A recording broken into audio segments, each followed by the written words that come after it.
My first attraction to Prisoner of Fate was the title.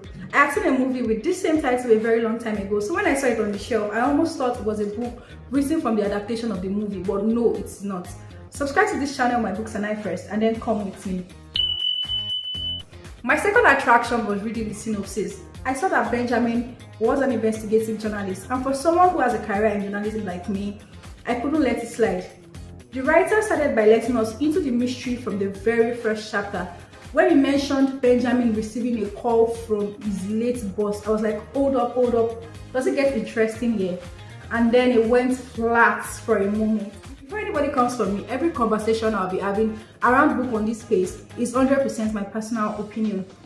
Before this recording, I read a note about the process of completing the book from the author, where he mentioned that he had abandoned the manuscript for months because he didn't know how to put it together in the initial stage of writing. That was exactly what it felt like when I was reading it as well. I was more interested in the other manuscripts Benjamin was writing in the book that I almost forgot there was a main story to be focused on. But then again, few chapters and pages later, it picked up and there was that banger twist, which I applaud 100%. Akin Akigbogun played with his reader's imagination. You could imagine every scene being painted in the book, from the various accident scenes to the goose chase, down to Benjamin getting to Bagaji, the unknown village.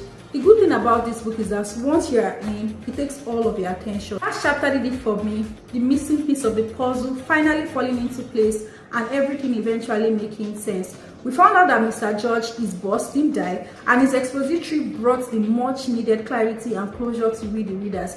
I have had the opportunity of being in an IDP camp for a report, and this book kind of unveiled the evils that could be perpetrated by a set of the nation over the less privileged people.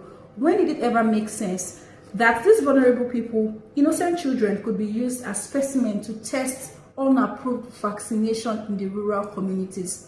I'll leave you to imagine the agony that must have been for parents whose children had to be victims of such circumstances. This is My Books and I, and I'll see you next time.